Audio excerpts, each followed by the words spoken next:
हे हे आहा हा हे हे ला ला ला ला हे तू कहिले चांदକୁ ଆଣି କରିଦେବି ତୋ ମଥାର ଚନ୍ଦନ ବିନ୍ଦୁ ତୁ କହିଲେ ନିଦରେ ତୋର ସବୁ ରାତି ଝରେଇବି ପୂର୍ଣ୍ଣମୀ ଇନ୍ଦୁ ଭୁଲ ବୁଝିବୁନି ମତେ ପିଲାଟି ଦିନରୁ ତତେ ମନେ ମନେ ଭାବିଛି ମୁଁ ବାଳିକା ବଧୁ ବାଳିକା ବଧୁ ବାଳିକା ବଧୁ ବାଳିକା ବଧୁ। କାହିଁକିନା ମୁଁ ବିଶୃଙ୍ଖଳା କଳାକାର ନୁହେଁ, ତେଣୁ ମୁଁ କହିବି ସେ କଥା କହିବି। ଓଙ୍କାରକୁ ଯାଇଥିଲି କ'ଣ ପାଇଁ ଆସିଲି ମୁଁ ନିଶ୍ଚିତ କହିବି। ଆଉ ଏଠି ମୋ ସୁଯୋଗ ମିଳିଛି, ମୋତେ ଭଲ ଲାଗୁଛି, ମୁଁ ଭଲ ପୋଷ୍ଟରେ ବି ଆସିଛି। ମୁଁ ଗୋଟେ ପୋଷ୍ଟରେ ଏଠି ଆସିଛି, ସେତିକି ମୋର ପୋଷ୍ଟ ଥିଲେ ବି ନାହିଁ, କିନ୍ତୁ ମୁଁ ସେ କଥା କହୁନାହିଁ। ସେ କଥା ରହିଲା ମୋର, ନିଶ୍ଚୟ ଦିନେ ନା ଦିନେ କହିବି, ସମୟ ଆସିଲେ କହିବି। ସମୟ ବଡ଼ବାନ, ସମୟ ବଳବାନ। ହଁ ଦର୍ଶକ ବନ୍ଧୁ, ନୁହେଁ ସେ ମନ୍ଦିର, ନୁହେଁ ସେ ଦେଉଳ, ତାକଳ ରହିବା ପାଇଁ ସମସ୍ତେ ବିକଳ। ନୁହେଁ ସେ ମନ୍ଦିର, ନୁହେଁ ସେ ଦେଉଳ, ତାକଳ ରହିବା ପାଇଁ ସମସ୍ତେ ବିକଳ। ସିଏ ହେଉଛନ୍ତି ମା। ସମସ୍ତଙ୍କୁ ନମସ୍କାର। ମୁଁ ଆପଣମାନଙ୍କର ହାତ ତିଆରି ଛୋଟିଆ କଳାକାର ଶୁଭଶ୍ରୀ। ଆପଣମାନେ ମୋତେ ସମସ୍ତେ ଜାଣିଛନ୍ତି। କ'ଣ କହିବି, ଆଜି ତ ଆଖଡ଼ା ପୂଜା ପ୍ରଥମ କରି ମୁଁ ଆସିଛି, ଭିତରକୁ ବି ଯାଇନି, ଜଷ୍ଟ ଯାଇଥିଲି ଆସିଛି।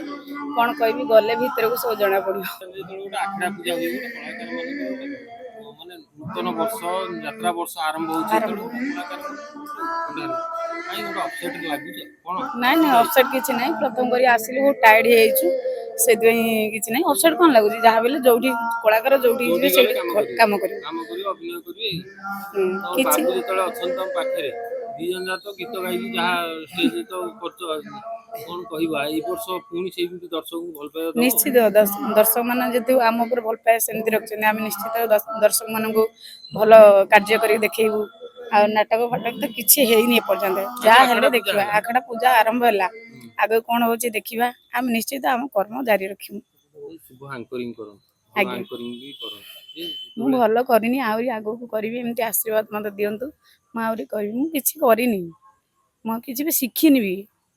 ମୋତେ ଆଶୀର୍ବାଦ ଦେଲେ ମୁଁ ନିଶ୍ଚିତ ଆହୁରି ଆଗକୁ ଯିବି, ଶିଖିବି। ଆହୁରି କଳାକାର ମରିବା ପର୍ଯ୍ୟନ୍ତ ଶିଖିବ। ମୁଁ କିଛି ଶିଖିନି, ଆହୁରି ଶିଖିବି। ତମ ବାବୁ ଯେତେବେଳେ ପାଖରେ ଅଛନ୍ତି, ତମକୁ ଶିଖେଇବେନି ଆଉ କ'ଣ, ଆଉ ଅଧିକା ଶିଖିବ? ବାବୁଙ୍କ ଲାଇନ ଅଲଗା ହେଇଗଲା, ମୋ ଲାଇନ ଅଲଗା ହେଇଗଲା। ସିଙ୍ଗର ଅଲରାଉଣ୍ଡର ଆଉ ନା, ଅସୁବିଧା କ'ଣ ବାବୁ ଅଛି? ଯେହେତୁ ସିଙ୍ଗର ରହିଲେ, ମୁଁ ତ ବର୍ତ୍ତମାନ ସିଙ୍ଗର ଲାଇନ ଛାଡି ଦେଇଛି, ଆଙ୍କର ଆର୍ଟିଷ୍ଟ ହେଇଗଲିଣି। ଆଉ ନାହିଁ ସିଙ୍ଗରରେ ମୁଁ ନାହିଁ। ଏମିତିରେ ମୁଁ ଗାଇ ଦଉଛି, ସିଙ୍ଗର ଯେହେତୁ ଥିଲି ଗାଇ ଦଉଛି, ବଟ୍ ମୁଁ ବର୍ତ୍ତମାନ ସିଙ୍ଗର ନାହିଁ ନା, ମୁଁ ହେଇଲିଣି ଆଙ୍କର ହେଇକି ଅଛି। ଆଉ ପାଠ ଯାହା ମିଳୁଛି କରୁଛି, ସେଥିରେ କିଛି ନାହିଁ। ଆଉ ବାବୁ ଯାହା କହିବେ। କ'ଣ କହିବେ ଏବେ? ଜୟ ଜଗନ୍ନାଥ, ଜୟ ମା ଶାରଳା, ଜୟ ମା ତାରିଣୀ। ସମସ୍ତଙ୍କୁ ଜୟ ଜଗନ୍ନାଥ। ରଥଯାତ୍ରା ଉପଲକ୍ଷେ ସମସ୍ତଙ୍କୁ ହାର୍ଦ୍ଦିକ ଅଭିନନ୍ଦନ, ଶୁଭେଚ୍ଛା, ଶୁଭକାମନା। ବିଶେଷ କରି ଯାତ୍ରା ଦରବାର ନବ ଭାଇ ଏବଂ ଆପଣମାନଙ୍କ ଟିମ୍କୁ ସମସ୍ତଙ୍କୁ ମା ତାରିଣୀ ଗଣନାଟ୍ୟ ପରିବାର ତରଫରୁ, ନିଶା ମ୍ୟାଡାମଙ୍କ ତରଫରୁ, ମୋ ତରଫରୁ, ଶୁଭଶ୍ରୀଙ୍କ ତରଫରୁ ଆପଣମାନଙ୍କୁ ଅନେକ ଅନେକ ଶୁଭେଚ୍ଛା, ଶୁଭକାମନା, ଅଭିନନ୍ଦନ। ଭାଇ ଆଜି ବାଇଶ ନେଉଛନ୍ତି, ବହୁତ ବଡ଼ କଥା, ନିଜକୁ ଗର୍ବ ଲାଗୁଛି। ଯାତ୍ରା କଳାକାରଟିଏ ମା ପେଟରୁ ଜନ୍ମ ହେଇନଥାଏ, ଧୀରେ ଧୀରେ ଧୀରେ ସବୁ ଶିଖିଲା ପରେ ଛୋଟରୁ ବଡ଼ ହେଇଥାଏ। ଯେ ଭଗବାନଙ୍କ ଦୟାରୁ ଆଜିକା 8-10 ବର୍ଷ, 9 ବର୍ଷ ଚାଲିଛି।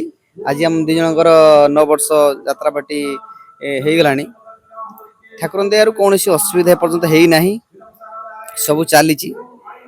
ଭଗବାନଙ୍କର ଇଚ୍ଛା, ଆଶୀର୍ବାଦ, ଏଇ ବର୍ଷ ତାରିଣୀ ଗଣନାଟ୍ୟରେ କାର୍ଯ୍ୟକ୍ରମ କରିବା ପାଇଁ ସୁଯୋଗ ଦେଇଛନ୍ତି। ସେ ମା ତାରିଣୀ ଦେଇଥାନ୍ତୁ, କିମ୍ବା ପ୍ରଯୋଜକ ସୁନିଲ ଦେଇଥାନ୍ତୁ, କି ସେ ସ୍ୱୟଂ ଜଗନ୍ନାଥ ଦେଇଥାନ୍ତୁ, ଯିଏ ହେଲେ ଦେଇଛନ୍ତି। ସେଇଥିପାଇଁ ଆମ ନିଜକୁ ବହୁତ ଖୁସି ଲାଗୁଛି। ଆଉ ଆଖଡ଼ା ପୂଜାରେ ଆଜି ଯାହା ଦେଖୁଛୁ, ଯେତିକି ମାହୋଲ ଆପଣ ମାନେ ସବୁ ଜାଣିଛନ୍ତି, ବହୁତ ସୁନ୍ଦର ଲାଗୁଛି ଆଖଡ଼ା ପୂଜା।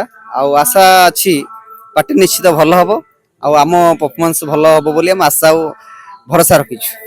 ଯେତେବେଳେ ଆମେ ଶୁଣିଲୁ ପାଇଛୁ ଗୋଟେ ସୁନ୍ଦର ଗୀତଟେ ହବ, ନିଶ୍ଚିତ ଓଲ୍ଡ ଇଜ ଗୋଲ୍ଡ ସଙ୍ଗ ଗୋଟେ ଓଡ଼ିଆ ଆଲବମ୍ ଗୀତ ଗାଉଛି। ମୋର ଫେଭରାଇଟ୍ ଆପଣ ମାନଙ୍କର ନିଶ୍ଚିତ ଫେଭରାଇଟ୍ ହେଇଥିବ ସେ ବାବୁଲ ସୁପ୍ରଙ୍କର ବାଳିକା ବୋଧ। हे हे आहा हा हे हे ला ला ला ला हे हे तू कहिले चांद को आणी କରିଦେବି ତୋ ମଥାର ଚନ୍ଦନ ବିନ୍ଦୁ ତୁ କହିଲେ ନିଦରେ ତୋର ସବୁ ରାତି ଝରେଇବି ପୂର୍ଣ୍ଣମୀ ଇନ୍ଦୁ ଭୁଲ ବୁଝିବୁନି ମତେ ପିଲାଟି ଦିନରୁ ତତେ ମନେ ମନେ ଭାବିଛି ମୁଁ ବାଳିକା ବଧୁ ବାଳିକା ବଧୁ ବାଳିକା ବଧୁ ବାଳିକା ବଧୁ। Thank you. ଶୁଭ କଣ କହ? ବଟ୍ ମୁଁ ଏତିକି କହିବି ଦୁନିଆ ରୀତିନୀତି ନେଇ ଆମେ ଚାଲୁଛନ୍ତି। ମୁଁ ଆଙ୍କରିଂ କମେଣ୍ଟ ଅଛି ବହୁତ କିଛି ଅଛି ବଟ୍ ମୁଁ ଏତିକି କହିବି ମୁଁ କେବଳ ବାପା ମାଙ୍କ ବିଷୟରେ ଗୋଟେ କଥା କହୁଛି ଆପଣମାନେ ସେଇଟା ଟିକେ ଧ୍ୟାନ ଦେଇ ଶୁଣନ୍ତୁ। ମୋର କହିବା କଥା ସତରେ କେବେ କୌଣସି ସରଳ ଲୋକର ସରଳତାକୁ ପରୀକ୍ଷା କରନ୍ତୁନି। କେବେ କୌଣସି ସରଳ ଲୋକର ସରଳତାକୁ ପରୀକ୍ଷା କରନ୍ତୁନି କାହିଁକି ନା ସରଳ ଲୋକମାନେ ପାରଦ ଭଳି ହେଇଥାନ୍ତି। ପାରଦକୁ ଗରମ କଲେ ପାରଦରେ କିଛି ବି କ୍ଷତି ହୁଏନି ବରଂ ପାରଦ ଉଡ଼ିଯାଏ। ଠିକ୍ ସେଭଳି କୌଣସି ସରଳ ଲୋକଙ୍କୁ କଷ୍ଟ ଦିଅନ୍ତୁ ନାହିଁ କାହିଁକି ନା କୌଣସି ସରଳ ଲୋକଙ୍କୁ କଷ୍ଟ ଦେଲେ ସେମାନେ କିଛି ବି ଉତ୍ତର ଦିଅନ୍ତିନି ବରଂ ତମ ଜୀବନ ଠାରୁ ସେ ବହୁତ ଦୂରକୁ ଚାଲିଯାଆନ୍ତି। ହଁ ଦର୍ଶକ ବନ୍ଧୁ, ନୁହେଁ ସେ ମନ୍ଦିର ନୁହେଁ ସେ ଦେଉଳ ତାକଳ ରହିବା ପାଇଁ ସମସ୍ତେ ବିକଳ।